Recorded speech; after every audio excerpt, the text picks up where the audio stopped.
Assalamualaikum warahmatullahi wabarakatuh. Perkenalkan, nama saya Imam Budi Mulyono, nomor induk mahasiswa 2301603x5, mengajar di SMA Negeri 3 Pemalang, kelas 10, mata pelajaran Geografi, materi tentang hidrosfer. Pada kesempatan hari ini, saya membuat video pembelajaran dalam jabatan kategori 1 angkatan ketiga tahun 2023 Universitas Muhammadiyah Purwokerto. Selamat menyaksikan. Terima kasih. Wassalamualaikum warahmatullahi wabarakatuh. Assalamualaikum warahmatullahi wabarakatuh. Waalaikumsalam warahmatullahi wabarakatuh. Selamat siang anak-anak. Siang. Oke. Sebelum kita pembelajaran, saya minta kepada ketua kelas untuk berdoa dulu. Silakan. Ketua kelas. Mengawali pembelajaran kita hari ini, berdoa mulai.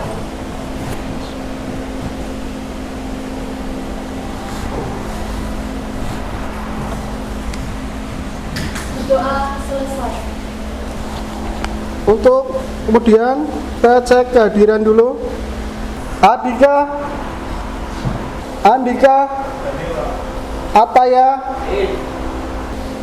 Bilal, Tiara, Hadir. Tiara, Hadir, Pak. Yustia, Hadir. Sidan, tidak masuk. Ya. Oh iya. Berarti yang tidak masuk Sidan. Iya, Pak. Oke. Dalam hal ini saya akan memberikan materi tentang hidrosfer. Kemarin tentang apa? Tentang penelitian geografi atau atmosfer juga ya. Sebelum kita pelajari dulu tentang masalah hidrosfer, saya akan tanyakan dulu tentang siklus hidrologi. Materi pada minggu kedua ini yang akan saya sampaikan adalah tentang siklus hidrologi. Di dalamnya berisi tentang penjelasan dan pengertian siklus hidrologi itu apa, kemudian komponen-komponen dari siklus hidrologi, kemudian macam-macam siklus hidrologi, identifikasi aktivitas manusia dan perubahan siklus hidrologi. Jadi pengertian yang transpirasi itu adalah penguapan, ya, tapi penguapannya ini terjadi dari jaringan hidup, ya, berupa tanaman yang terletak di atas tanah. Nah, proses transpirasi ini terjadi akibat penguapan air tanah yang diserap akar tumbuhan, kemudian dialirkan melalui batang hingga sampai ke permukaan laut, lalu menguap ke atmosfer. Ini tadi tentang masalah siklus hidrologi. Siklus hidrologi tadi itu apa? Coba Tiara. Siklus hidrologi itu cabang ilmu geografi yang mempelajari tentang air di bumi. Iya. Jadi siklus hidrologi merupakan cabang geografi dalam mempelajari tentang air. Air, iya. Di sini tujuan kalian pembelajaran hari ini adalah untuk apa? Mampu menganalisis tentang pengertian apa? Hidrologi, tentang siklus hidrologi. Nah, ini tadi terjadinya siklus hidrologi. Ya. Kemudian bahwa perjalanan siklus hidrologi berawal dari air yang ada di mana? Di mana saja? Di lautan, terus apa lagi? Daratan, terus sungai, apa lagi? Selain sungai? Tanaman. Itu tadi yang termasuk transpirasi. Ya. Itu tentang siklus hidrologi. Kemudian jumlah air yang ada di bumi itu berapa? Sekitar berapa? Coba. Sekitar 1.386 miliar kilometer sebanyak itu. Jadi apa? Hampir bumi itu 97% air. Berarti 3% daratan. Ya, di sini tentang macam-macam siklus. Apa saja? Siklus pendek, siklus sedang, dan siklus panjang. Ya. Siklus pendek apa? Nama?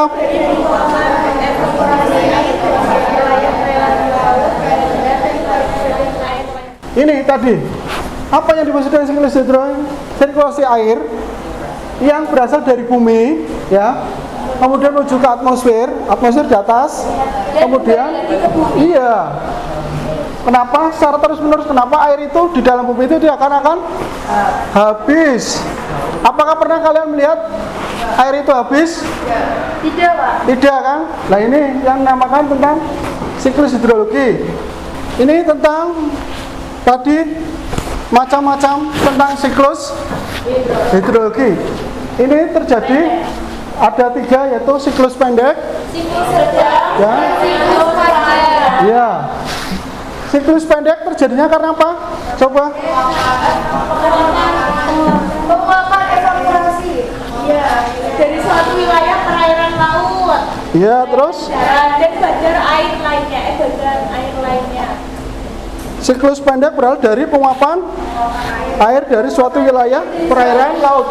Jadi biasanya siklus pendek itu dari penguapan air laut. Bukan evaporasi. Ya. Ini dari air laut. Ini termasuk siklus pendek. Ya.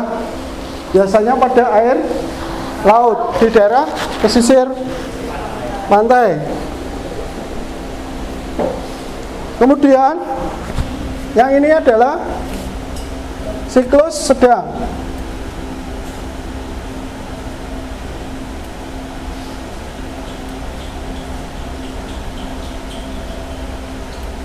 Nah, ini siklus sedang dari air laut dan air yang ada di permukaan bumi. air di permukaan bumi. Ya, siklus air pendek itu berarti evaporasi, terus Ya. kondensasi. Iya. Kondensasi.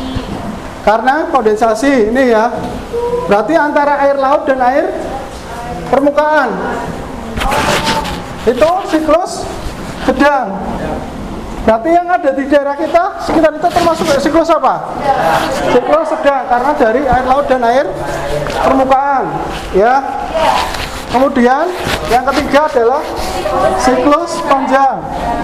Ini siklus panjang. Siklus panjang karena apa?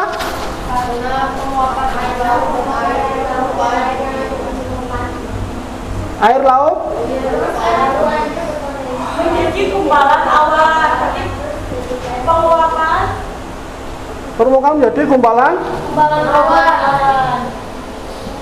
Kemudian Awan tersebut terbawa oleh angin dan jatuh sebagai butiran salju atau presipitasi. nah ini terjadi di daerah, biasanya kalau daerah kita itu daerah Tinggi. kebetulan di daerah Eropa atau daerah Amerika, Ya, media. yang mereka yang punya salju. Tapi kalau di daerah Asia, di daerah Indonesia itu termasuk siklus sedang atau siklus pendek. Ya, ini merupakan daerah macam-macam tentang siklus. Ya, kemudian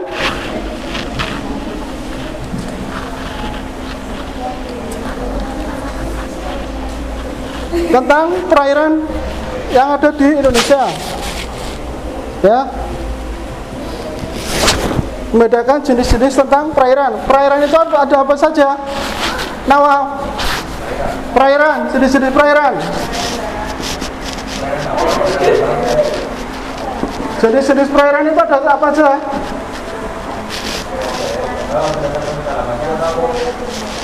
Jenis-jenisnya? Ya, kan ada 2. Perairan darat dan laut. Ya. Nah, darat itu apa saja? Sungai. Terus apa lagi? Danau. Kemudian apa? Rawa. Apa lagi? Perairan darat. Tentang apa perairan darat? Delta. Ya. Ini tentang perairan darat. Kalau sawah juga? Iya, sawah juga. Iya, Pak. Sawah ini. Danau termasuk tidak, Pak? Danau iya. Iya. Sudah ada. Ya. Bendungan. Itu tadi tentang air permukaan. Kemudian apa itu perairan darat? Perairan darat itu apa? Perairan yang ada di wilayah daratan. Perairan yang ada di Wilayah daratan. daratan. Itu wilayah termasuk bedanya dengan air permukaan dan air permukaan darat itu apa? Bedanya? Air permukaan. Sumber bentuk air itu terdapat dalam daratan. Air dapat dibedakan menjadi berupa benda cair maupun benda padat. Ya. Kalau cair berarti air, kalau padat berupa es. Ya. Cair dan padat. Kalau cair berbentuk air, kalau es atau geyser. Berupa air itu apa? Kalau berupa air yang cair ini ada air permukaan, terus apa lagi? Air tanah, ya tadi.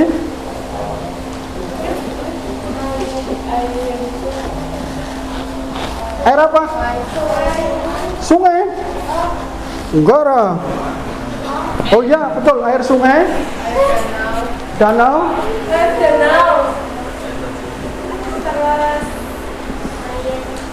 Nah, dan sebagainya.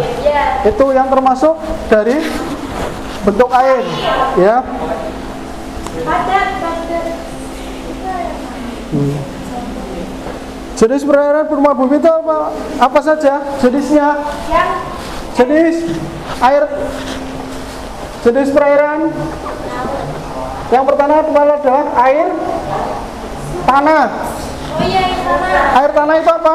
Air tanah adalah air yang berada di dalam tanah yang masuk ke dalam tanah melalui ruangan dalam bumi tanah bergabung membentuk lapisan tanah yang disebut akuifer. Iya. Berarti air tanah adalah air yang bergerak di dalam tanah. Ya. Yang meresap Yang terdapat dalam ruang antara butir-butir. disebut akuifer. Iya, itu disebut aquifer yang meresap di dalam tanah dan membentuk lapisan tanah. Itu yang disebut dengan aquifer. Ya. Aquifer lah ya. Itu. Terus air tanah dapat disebut sebagai aliran yang secara umum mengalir dari permukaan tanah melalui apa? Atau rembesan air. Ini tadi. Ini merupakan jenis apa? Perairan darat. Ini Pertasis ini. Ya. Phreatis. Nah, Phreatis itu contohnya apa? Nah, contohnya sumur penduduk itu, ya. Kalau ini artesis, kedalamannya lebih dalam lagi, 2 lapisan, nih, ya. Oh, berarti yang lebih dari 1 lapisan itu udah pasti dikatakan artesis. Yang 2 lapisan, ini Lebih dari 1. ya. Kalau 1 phreatis, ini 1 lapisan, ya. Kalau ini 2 lapisan, air tanah dalam. Ini artesis dan ini phreatis. Ini contohnya. Izin bertanya, Iya. kalau kreatif itu sungai itu, kalau artesis itu laut. Enggak, tidak. Itu air tanah. Air yang diambil dari dalam tanah. Makanya ini biasanya pada rumah-rumah penduduk ini pada apa? Phreatis. Tapi kalau artesis itu biasanya digunakan perkantoran, sekolah, perusahaan. Nah, ya. Kenapa Ini kalau buat sumur ini itu harus ada izinnya. Izinnya kemana? Pemerintah Bapeda. Ya. Sumber daya alamnya ini, SDA-nya. Makanya kalau sumur ini bisa apa? Kalau musim kemarau terlalu panjang bisa kering. Tapi kalau ini tidak bisa. Kandungan airnya lebih banyak. Iya, karena kandungannya. Kenapa? Makanya kalau pas musim kemarau, kenapa kering itu karena terserap oleh air ini, artesis. Makanya tidak sembarangan kalau kalian mau buat air artesis itu tidak bisa, harus ada izinnya. Untuk apa keperluannya? Sebab apa? Ibaratnya di pemukiman padat penduduk, kalian buat artesis itu tidak bisa. Diakibatkan karena apa? Nanti sumur-sumur ini, sumur penduduk akan apa? Iya, terserap oleh. Diserap lebih banyak oleh Iya, artesis. iya betul, itu. Jadi tidak sembarangan kalian buat ibaratnya tubeh kamu kaya, ini tak gawe, artinya mana bakal keringan selamanya. Itu tidak bisa, itu harus melalui izin, makanya digunakan pada yang apa?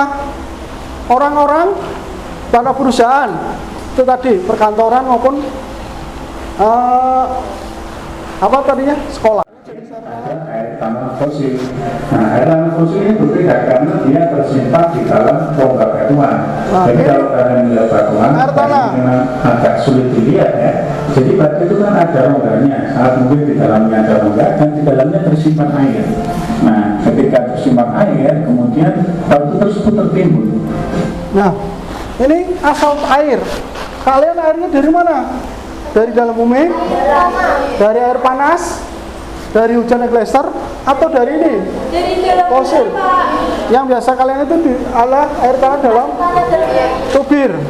Ya, itu tadi asal airnya.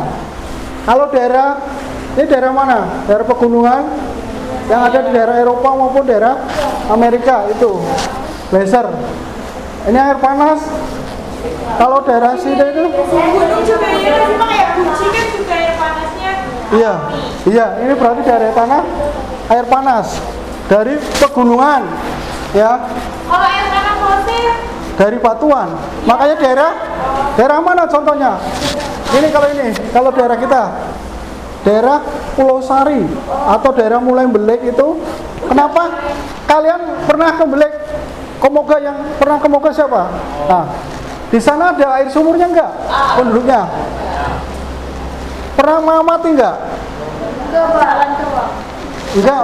Waktu mampir saudaranya di sana, kalian mau mandi, ada air sumurnya enggak?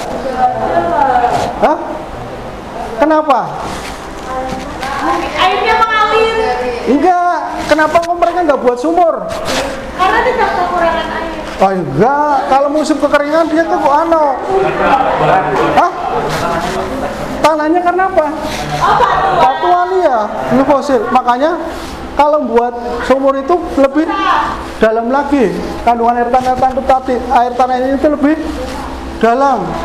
Karena banyak rongga batuannya. Itu, iya. Cara ngambil air dari rongga batuan.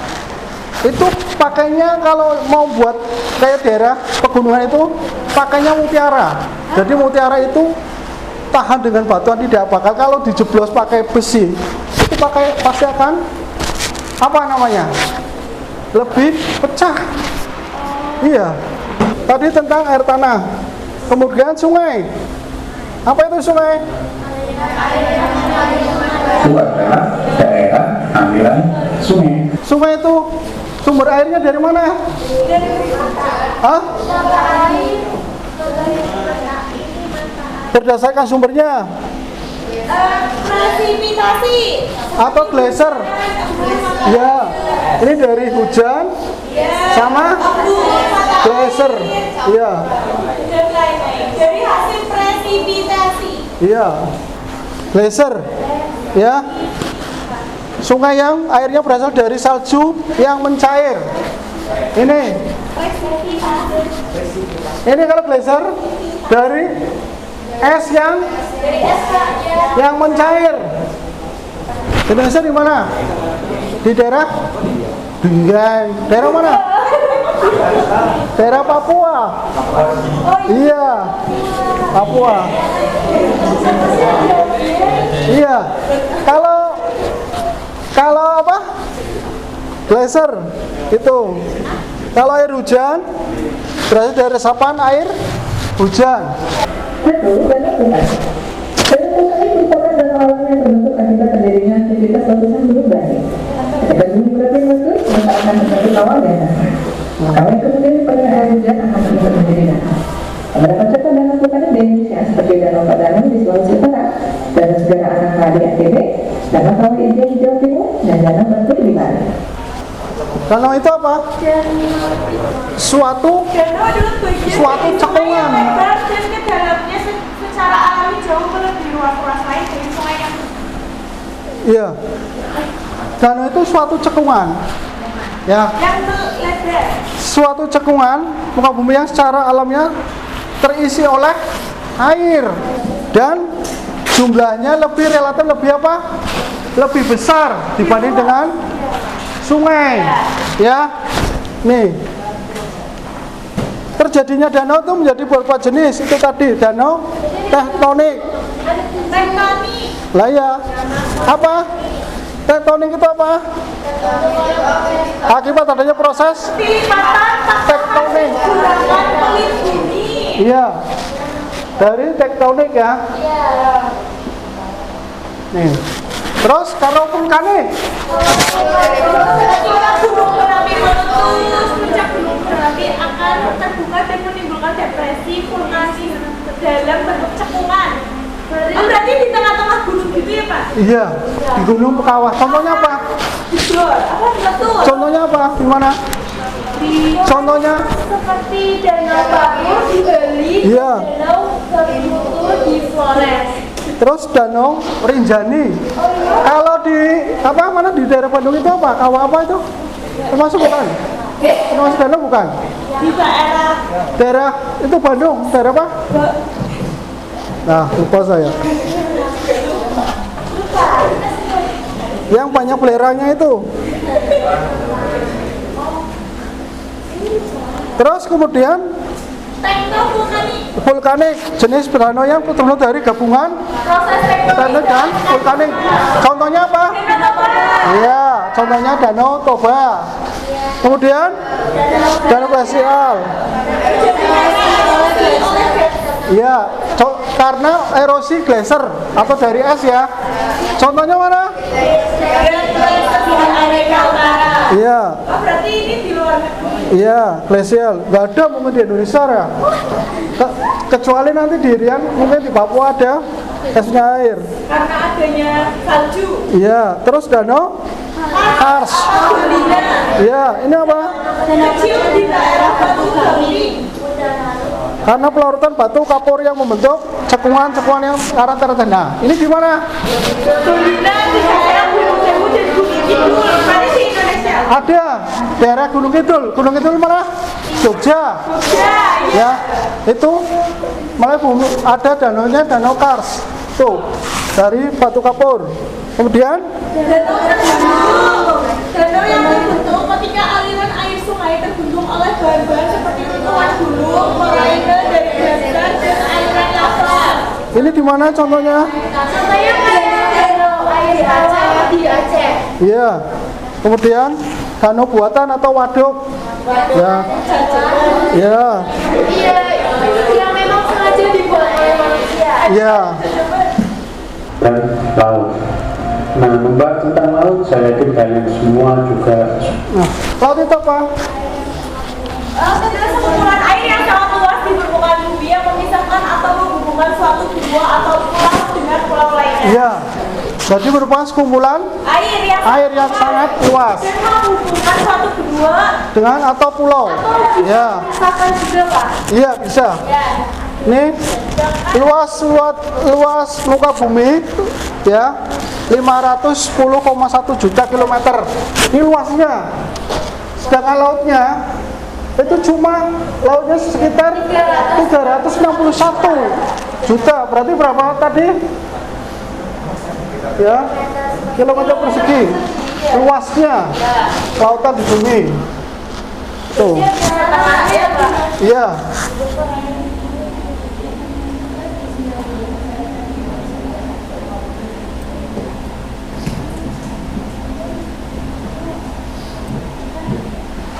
Nah, jenis laut, jenisnya apa saja?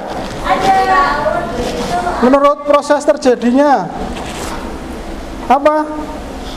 Laut transgresi dan ingresi. Lah ya, laut transgresi apa? Nah, daratan atas akibat kenaikan tinggi permukaan air laut. Ini air gresi itu kurang lebih dari 70 apa? 70 meter apa kilometer? 70 meter. 70 meter pada zaman es. Ini contohnya. Iya, pada zaman es. Laut transgresi, laut yang terjadi karena genangan air laut terdapat terhadap daratan, ya. Kemudian akibat kenaikan tinggi permukaan air laut yang mencapai kurang lebih dari 70 meter. Nih. Kemudian pada zaman es, contohnya apa? Laut Jawa. Ya. Iya, itu. Arafura itu di mana? Laut. Di Papua. Iya. Laut ingresi apa? Kebalikan dari laut transgresi. Iya. Kebalikan dari laut transgresi. Ya. Itu bukan air laut seakan-akan turun karena Iya. Karena faktor erosi. Iya. Menurun dari beberapa karena apa? Dapat berupa palung atau palung laut dan atau lubuk laut. Ini laut ingresi. Kemudian kalau laut regresi apa, Mas? Coba. tadi regresi, Pak. Ya iya, ingresi. Oh, ini regresi. Ya. Oh, ingresi itu kayak perubahan laut. Perubahan laut. Berarti laut turun akibat gerakan tektonik. Iya, karena laut turun karena gerakan pengendalian karena lumpur sungai. Apa berarti perbedaan regresi dan ingresi? Kalau regresi itu karena erosi dan sedimentasi, sedangkan kalau ingresi itu tektonik. Iya. Gerakan tektonik. Karena mengalami gerakan menurun berupa apa? Berupa palung. Halaman 264. Kita diskusi untuk kelompok. Amatilah lingkungan sekitar Anda dan identifikasi kondisi air di daerah Anda.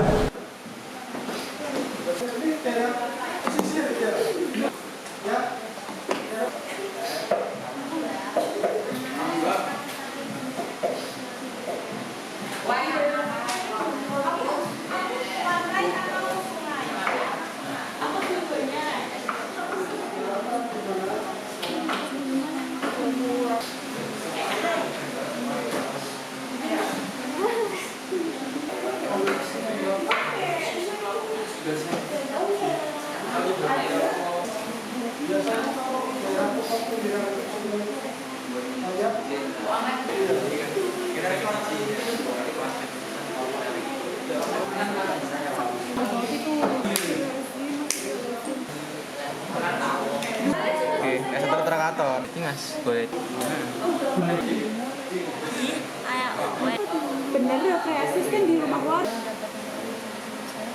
Oh, ini aja nih. Ini yang pertama. 2, 3. Bukan Ryan kalian. Di atas. Dulu dong, sabar dong. Anak-anak sudah selesai? Silakan. Buka dulu. Assalamualaikum warahmatullahi wabarakatuh. Waalaikumsalam warahmatullahi wabarakatuh. Selamat siang teman-teman. Di sini saya dari kelompok 2 akan mempresentasikan hasil diskusi kami. Nah, yang pertama ada latar belakang air. Air adalah sumber daya alam yang sangat penting bagi kehidupan manusia dan ekosistem. Kondisi air yang baik sangat diperlukan untuk memenuhi kebutuhan sehari-hari seperti minum, mandi, dan memasak.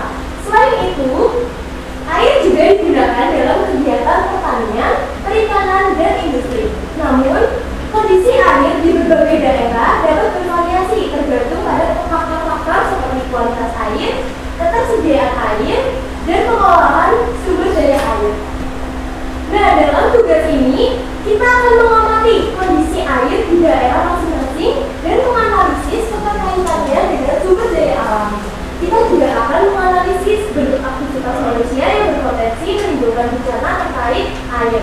Hal ini penting untuk memahami dampak dan aktivitas manusia terhadap kondisi air dan ekosistem di sekitar kita. Nah, yang pertama itu ada hasil dari pengamatan. Nah, setelah melakukan survei di sekitar lingkungan kami menemukan bahwa kondisi air di daerah saya cukup baik, di daerah kami cukup baik. Sungai dan air tanah, persis di sekitar kami memiliki air yang jernih dan bersih. Kami juga menemukan beberapa sumur yang digunakan oleh masyarakat setempat untuk memenuhi kebutuhan air mereka. Yang ketiga ada analisis keterkaitan kondisi air dengan sumber daya alam di daerah kami sangat penting. Air yang bersih dan cukup mendukung kehidupan hewan dan tumbuhan di sekitar sungai dan air tanah prestis. Selain itu, air yang baik juga penting untuk kegiatan pertanian dan perikanan yang merupakan sumber mata pencaharian utama di daerah saya, daerah kami. Nah, lalu ada analisis bentuk aktivitas. Kami menemukan bahwa aktivitas manusia yang berpotensi menimbulkan bencana terkait air di daerah kami adalah pembuangan limbah industri ke sungai. Beberapa perusahaan di sekitar daerah kami tidak membuang limbah mereka yang dengan benar, yang dapat mencemari air dan membahayakan ekosistem. Selain itu, penggunaan bahan kimia yang berlebihan dapat mempengaruhi pertanian juga dapat mempengaruhi kualitas air.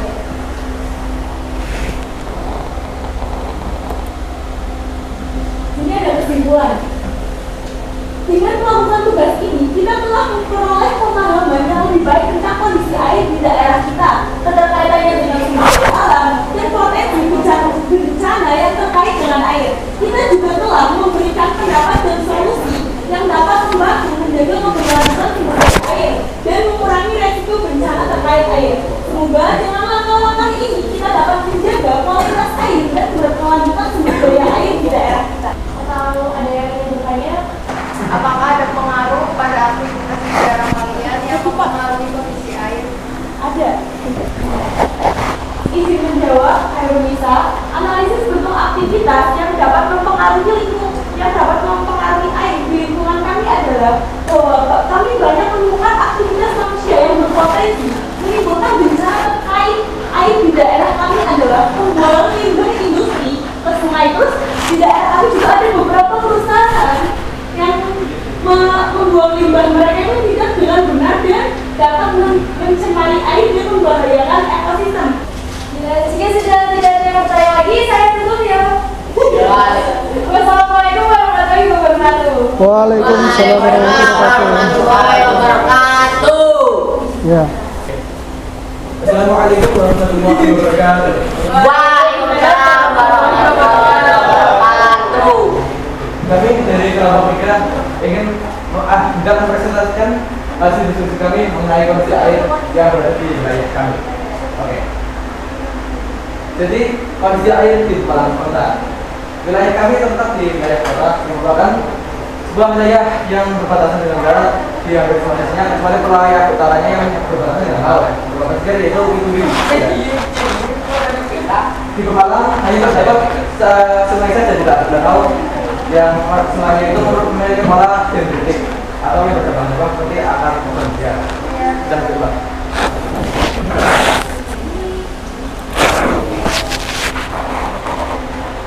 Pengaruh kondisi air terhadap SDA atau sumber daya alam. Pola sungai Mahkota memiliki pola dendritik dan paralel, yang mana penyebaran garis alirannya menyebar atau melebar, memungkinkan untuk penanaman berbagai macam tumbuhan di hampir seluruh tempat. Misalnya di daerah Mulyorejo, Rutan, Sirandu, dan Semantepan. Dan terdapat sawah yang pengairan atau irigasinya dialiri atau dipandu oleh aliran sungai. Nah, inilah yang dimaksud pengaruh kondisi air terhadap SDA. Karena apa namanya penyebaran sungainya itu menyebar ke seluruh tempat ya. Jadi mereka itu masyarakat itu memanfaatkan penyebaran ini untuk pengairan sawah gitu. Pengaruh berbeda.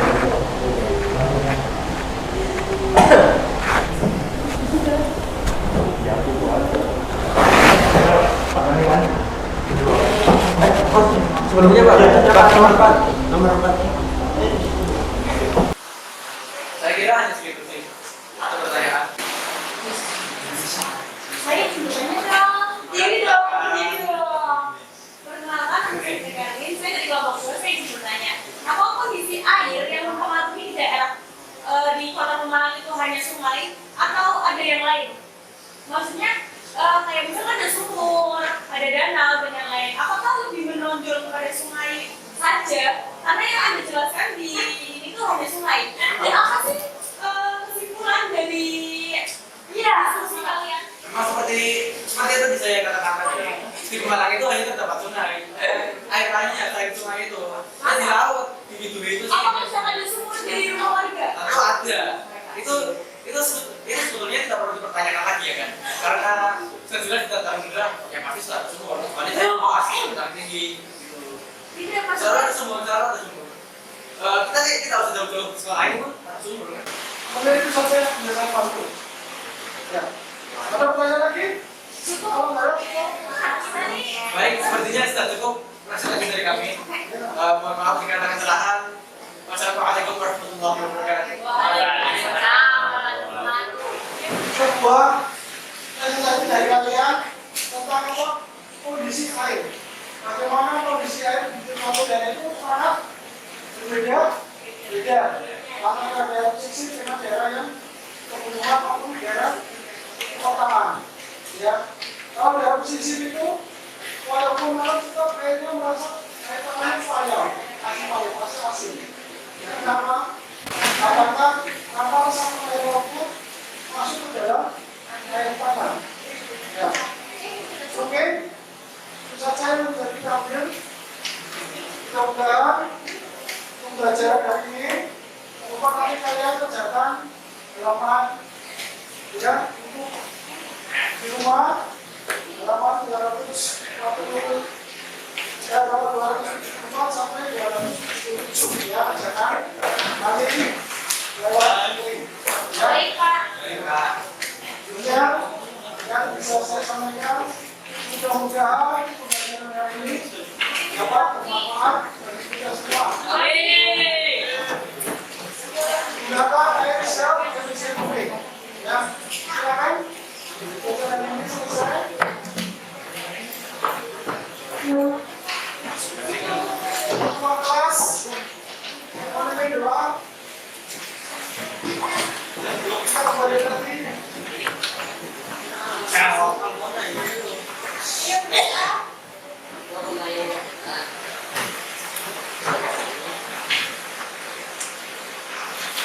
Untuk mengakhiri kegiatan pembelajaran kita hari ini, doa mulai.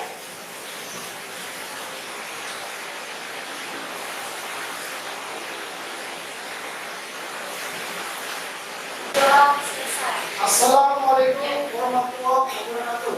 Waalaikumsalam warahmatullahi wabarakatuh. Terima kasih. Terima kasih. Selamat sore. Semoga sampai tujuan masing kalian. Amin.